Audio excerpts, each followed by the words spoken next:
Bonjour, déjà je vais vous remercier de m'avoir convié aujourd'hui pour parler un petit peu du récepteur des oestrogènes et le rôle de son adressage membranaire et nucléaire dans le tissu osseux. Donc je suis chirurgien dentiste et tout juste nommé MCUPH à la faculté de Toulouse. Et donc, on va parler de tissu osseux. Alors, le tissu osseux, c'est loin d'être un tissu inerte. C'est un tissu qui est extrêmement dynamique, qui subit un renouvellement perpétuel tout au long de la vie. Et ce remodelage osseux, il permet de rendre ce tissu adaptable et il est capable de se réparer et de réparer l'os lésé. Le remodelage osseux, il se fait selon des cycles de résorption et apposition en 4 phases. Une première phase d'activation d'une surface osseuse auparavant quiescente, par exemple lors de microfractures. Une deuxième phase de recrutement des préostéoclastes qui vont se différencier en ostéoclastes et qui vont résorber la zone osseuse qui est lésée. Une phase d'inversion avec le recrutement de préostéoblastes et puis une phase d'ostéoformation avec, par ces ostéoblastes, une formation d'une matrice ostéoïde qui sera ensuite minéralisée en tissu osseux mature. Et donc, le maintien du capital osseux tout au long de la vie, il est permis par un strict équilibre entre la résorption et la position de tissu osseux. La masse osseuse évolue tout au long de la vie. Globalement, on discerne 3 phases.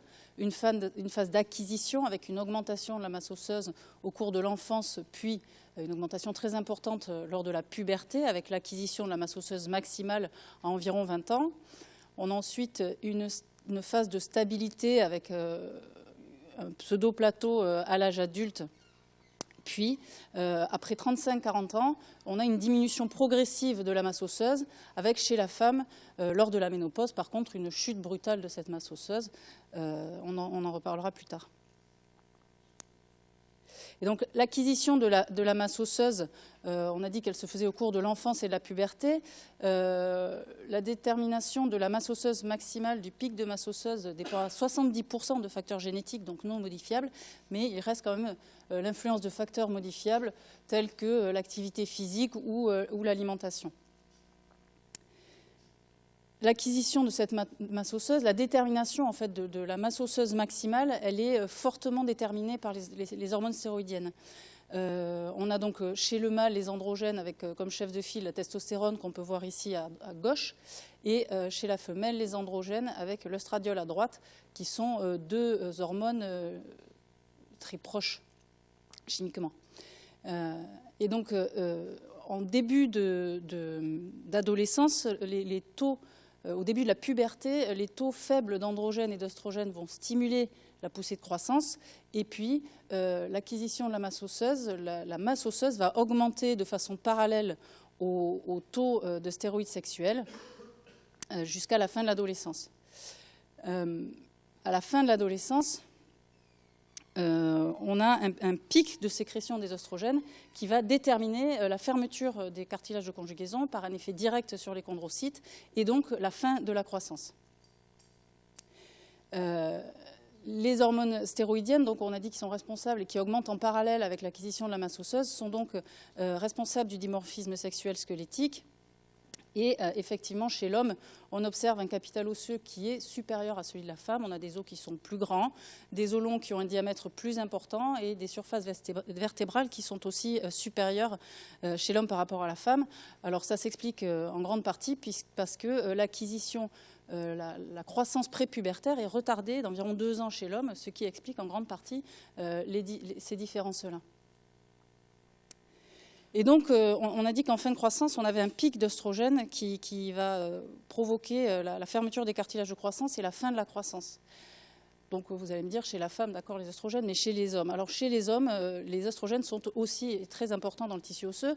On a un cas qui a été rapporté initialement en 1994 dans le New England Journal of Medicine, et c'est le cas d'un jeune patient qui a une mutation inactivatrice du récepteur des oestrogènes. Donc il est complètement résistant aux oestrogènes. Et son phénotype est assez intéressant puisque c'est un individu qui est de grande taille. À 28 ans, il mesure 2,04 m. Et ses épiphyses ne sont pas fusionnées, c'est-à-dire qu'il a été suivi dans le temps. Et à 33 ans, il avait encore gagné 2 cm de taille. Et donc, on voit bien ici qu'en l'absence de sensibilité aux oestrogènes, et donc on peut dire un équivalent de KO du récepteur des oestrogènes, on n'a pas de fermeture des cartilages de croissance et on a donc une croissance qui se poursuit. Au-delà de cette grande stature, ce patient présentait une ostéopénie sévère et il avait une augmentation importante des marqueurs urinaires et sériques de la résorption osseuse, alors même que ces taux de testostérone étaient dans la norme. Et donc chez ce patient, on voit bien que les androgènes seuls ne sont pas suffisants pour maintenir un remodelage osseux et un métabolisme osseux efficace. Donc chez l'homme, les oestrogènes sont produits à partir l'œstradiol est produit par l'aromatisation de la testostérone dans les tissus périphériques et on a d'autres rapports de cas qui ont été faits de patients mutés pour l'aromatase et donc qui ne peuvent pas aromatiser la testostérone en oestradiol. Et on a notamment un cas ici qui est intéressant, donc qui n'a pas d'aromatase fonctionnelle. Ces taux d'œstradiol sont absolument indétectables et il a par contre des taux de testostérone extrêmement élevés. Et donc ce patient présente le même type de profil que le premier patient dont on a parlé qui était résistant aux oestrogènes, c'est-à-dire qu'il a une très grande taille, il a une ostéoporose et une augmentation des marqueurs du remodelage osseux. Et ce qui est intéressant, c'est que ce patient il a été traité par oestrogène pendant 3 ans. Et ce qu'on peut voir sur la courbe de croissance, c'est que dès qu'il y a une administration d'oestrogène, on a un infléchissement de la courbe, un arrêt de la croissance et une fermeture des cartilages de croissance dans les 6 mois. Parallèle à cet effet quasi immédiat des oestrogènes sur la fin de la croissance, on peut observer sur les graphiques à droite une augmentation de la densité osseuse dans 3 sites, une augmentation d'environ 15% en 3 ans, donc au niveau des vertèbres lombaires, du col fémoral et du radius. Et donc on voit bien chez ce patient que l'administration d'oestrogènes permet de restaurer les déficits qu'il avait à cause de son aromatase inefficace. Donc on a dit qu'on avait tout au long de la vie un remodelage osseux, que ce remodelage il est sous dépendance de très nombreux facteurs locaux et systémiques, mais on a une forte influence des hormones sexuelles et en particulier les oestrogènes. On a dit aussi que ce remodelage osseux, le maintien du capital osseux, il est permis parce qu'on a un strict équilibre, une balance finement régulée entre la position et la résorption de tissu osseux. Et ce remodelage osseux il est fortement sous dépendance des oestrogènes. Et ça, vous le savez, lorsqu'on a une chute des taux d'oestrogènes, notamment lors de la ménopause, on a un déséquilibre brutal de cette balance en faveur de la résorption et l'apparition d'ostéoporose qui se caractérise par une réduction de la masse osseuse, une déminéralisation des tissus osseux et une altération de la microarchitecture. Ce qui fait que les patientes ostéoporotiques, mais les patients aussi, on va le voir tout à l'heure, ont des os qui sont moins résistants et donc plus susceptibles à la fracture. On va rentrer un peu plus dans le fonctionnement du récepteur des oestrogènes. C'est un récepteur qui appartient à la superfamille des récepteurs nucléaires. Il y a 2 isoformes ER-alpha et ER-bêta. Et comme tout, il présente une structure classique des récepteurs nucléaires, c'est-à-dire qu'il a 5 domaines et 2 domaines de liaison en particulier, le DNA binding domain de liaison à l'ADN et le ligand binding domain sur lequel il va fixer son ligand dont fait partie l'œstradiol. Donc il a été montré dans la littérature que la majorité des effets protecteurs des oestrogènes sont médiés par ER-alpha. On a vu chez notre patient résistant aux oestrogènes, c'était une mutation de son récepteur ER-alpha qui était inactivatrice et ça a été confirmé chez la souris. On voit ici chez des mâles, sur la gauche, vous avez des souris contrôle non castrées, au milieu des souris qui ont été castrées et sur la droite des souris castrées puis traitées par oestradiol. Et on voit bien chez les souris sauvages un effet très fort de l'oestradiol sur la densité trabéculaire qui surcompense même la perte qui est liée à l'orchidectomie, alors que chez les souris ER-alpha KO, donc qui n'expriment pas de récepteur ER-alpha fonctionnel, on perd tout l'effet des oestrogènes. Ça a été montré aussi chez la femelle, où on voit sur le graphique de gauche En blanc, les souris ovariectomisées et en noir, les souris complémentées en oestradiol. Que chez les souris sauvages, on a, suite à l'administration d'un traitement d'oestradiol, une augmentation de la densité osseuse trabéculaire qui est complètement perdue chez les souris KO. De la même façon, le traitement par oestrogène s'accompagne d'un élargissement, d'une augmentation de l'épaisseur des corticales dans les os longs, ce qui est ici aussi perdu chez les souris ER-alpha-KO. Donc c'est bien ce récepteur-là qui est impliqué majoritairement dans les effets protecteurs des oestrogènes dans le tissu osseux. Et alors ce récepteur, on a dit, c'est un récepteur qui appartient à la famille des récepteurs nucléaires, donc il va avoir les premiers effets décrits, c'était des effets nucléaires. Il est présent dans le cytosol des cellules sous forme inactive liées à une HSP, et lorsqu'il va lier son ligand, l'oestradiol, le récepteur va se dimériser et être transloqué au noyau, où il va avoir des effets transcriptionnels de stimulation ou de répression génique. Et donc, ce récepteur, outre ces deux domaines de liaison à l'ADN et au ligand, il a deux fonctions de transactivation, AF1 et AF2, qui sont impliquées dans le recrutement de cofacteurs et qui vont déterminer les effets transcriptionnels de ce récepteur. Donc, il y a Pierre Chambon, dans la clinique de la souris à Paris, qui a développé deux modèles.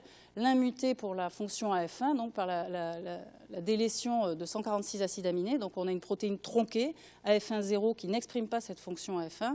Et puis un deuxième modèle dans lequel on a délété 7 acides aminés et qui n'a pas de fonction AF2 fonctionnelle, c'est le modèle ER-alpha AF2-0. Et donc ces deux modèles murins vont nous permettre d'étudier le rôle de ces sous-fonctions de ER-alpha dans les effets médiés par les oestrogènes. Donc, tout d'abord, pour la fonction AF2, chez la femelle, on voit ici de nouveau les ER-alpha KO et sauvages en contrôle et les ER-alpha AF2 0 et AF2 sauvages sur le panneau de gauche, côte à côte, et on a des effets assez similaires chez les AF2 et les ER-alpha-KO, c'est-à-dire qu'on perd complètement l'effet stimulant des oestrogènes sur la densité osseuse trabéculaire et sur l'épaisseur de la corticale osseuse. Ces résultats ont été aussi retrouvés chez le mâle. On perd les effets de l'oestradiol chez les mâles castrés, aussi bien dans l'os trabéculaire que dans l'os cortical, et de façon similaire chez les AF2-0 que chez les ER-alpha-KO. Les mêmes études ont été réalisées sur la fonction AF1, et on voit ici, donc, chez la femelle, de nouveau, une perte des effets des oestrogènes chez les AF1-KO dans l'os trabéculaire. Par contre, on a un maintien de ces effets dans l'os cortical, c'est-à-dire que la fonction AF1 n'est pas impliquée, ou en tout cas ne semble pas impliquée dans les effets protecteurs de l'oestradiol sur l'épaisseur corticale, contrairement à la fonction AF2. Et chez le mâle, encore une fois, on retrouve des résultats assez similaires avec une perte des effets trabéculaires complets chez les AF1-0 et un maintien des effets, bien que réduit, chez les AF1-0 dans l'os cortical. Donc là, on a déjà une différence de fonctionnement, de recrutement de ces deux fonctions de transactivation. AF2 est nécessaire pour globalement les effets des oestrogènes à la fois dans l'os trabéculaire et dans l'os cortical, au même titre que le récepteur ER-alpha. Et par contre, AF1 n'est nécessaire que dans l'os trabéculaire, puisque sa délétion n'a pas d'impact sur les effets de l'oestradiol dans l'os cortical. Là, on le voit très bien sur ces images-ci. À gauche, on voit bien l'effet qui est très important de l'oestradiol dans l'os trabéculaire et qui est complètement perdu chez les AF1-0, alors qu'au niveau cortical, on n'observe pas de différence particulière. Ces coupes-là sont chez la femelle. Et donc, ça a été mentionné d'ailleurs ce matin, au-delà des effets nucléaires de ce récepteur, donc, qui appartient à la superfamille des récepteurs nucléaires, il a été décrit des effets membranaires. Donc ce récepteur ER-alpha, il est capable d'être adressé à la membrane plasmique et lorsqu'il va fixer son ligand, l'oestradiol, on va avoir un recrutement de kinase et toute une série de cascades de phosphorylation qui vont aboutir à des effets dits membranaires qui sont extrêmement rapides, de l'ordre de quelques secondes à quelques minutes. Et ce qui est intéressant, c'est qu'il existe un crosstalk en fait entre les voies membranaires et les voies nucléaires qui ne sont pas 100% indépendantes l'une de l'autre, puisque ces cascades de phosphorylation peuvent aboutir à une phosphorylation de la fonction AF1 qui va ensuite déclencher les effets transcriptionnels classiquement décrits des oestrogènes. Et donc, dans l'équipe, on a mis au point un modèle muté pour cet adressage membranaire, puisque ER-alpha, pour être adressé à la membrane, doit être palmitoylé sur la cystéine 451.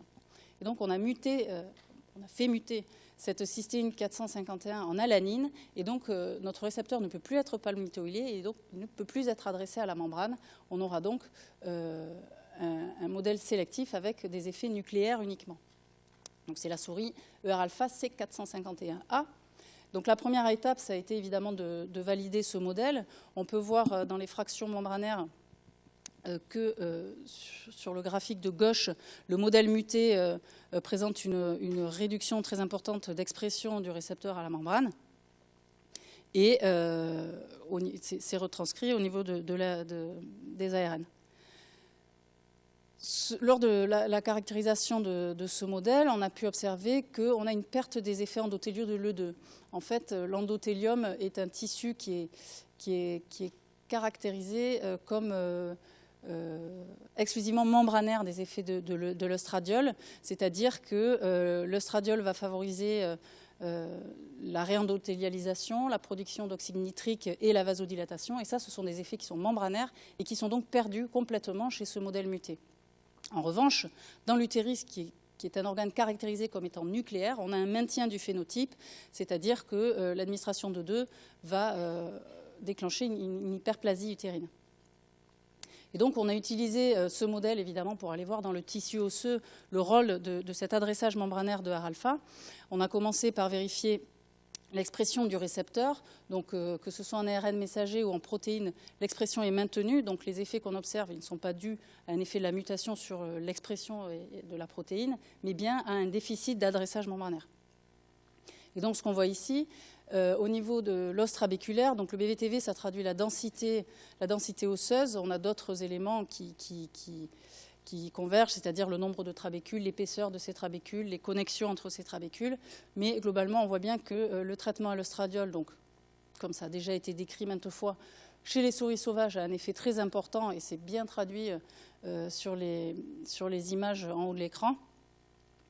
Chez les souris castrées, on a un effet très important de l'œstradiol sur l'os trabéculaire et on a une réduction de cet effet chez les souris mutées pour l'adressage membranaire. Ce qui est intéressant, c'est qu'on n'a pas une perte totale, c'est-à-dire que le récepteur, il n'est pas forcément nécessaire à la membrane pour médier les effets de l'E2. Par contre, pour avoir un effet plein, on est obligé d'avoir les deux. Et donc, on voit qu'on a des communications, d'une certaine façon, entre le récepteur nucléaire et le récepteur membranaire.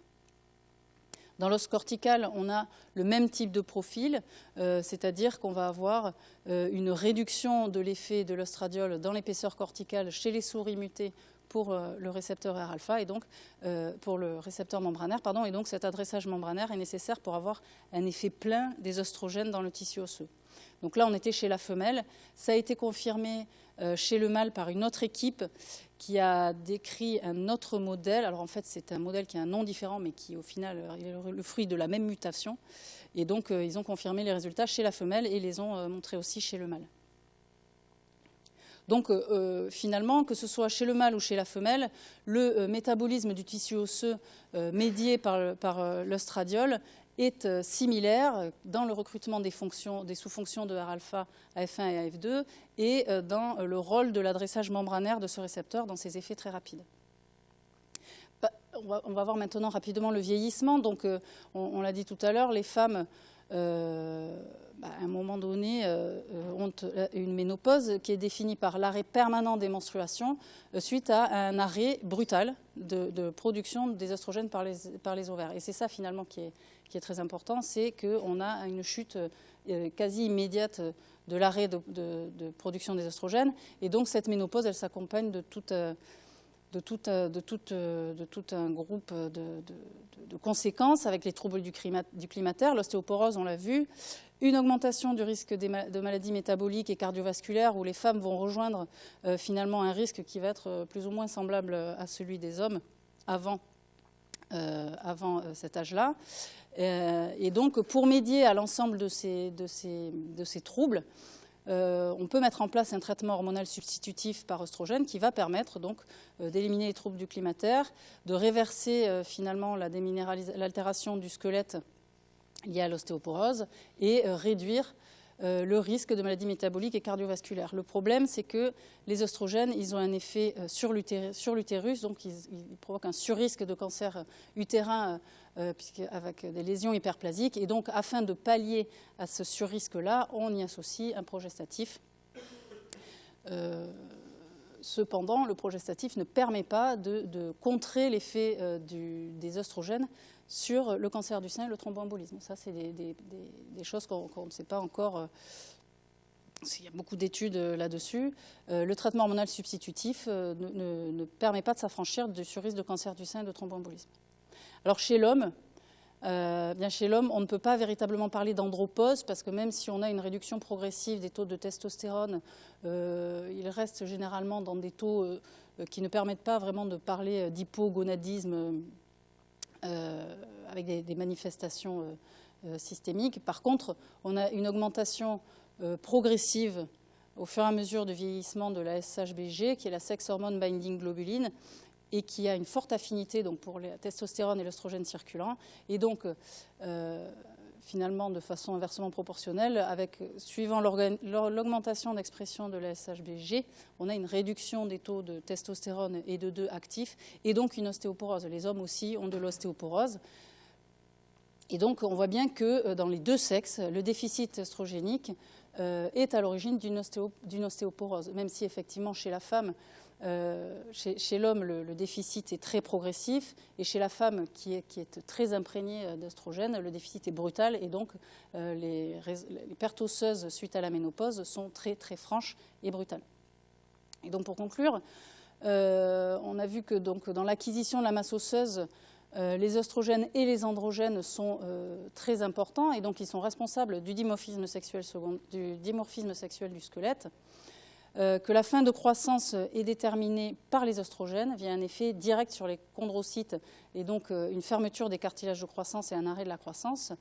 Que le maintien de la masse osseuse est là aussi fortement sous dépendance des oestrogènes dans les deux sexes et via des mécanismes moléculaires d'activation du récepteur qui semblent similaires. Évidemment, on est chez la souris, hein, donc qui semblent similaires chez l'homme et chez la femme, et que là encore, dans le vieillissement, c'est encore une fois les oestrogènes, chez les hommes comme chez les femmes, qui sont impliqués dans l'involution du squelette avec la différence de la ménopause alors qu'on a une diminution très progressive chez les hommes. Je vous remercie de votre attention.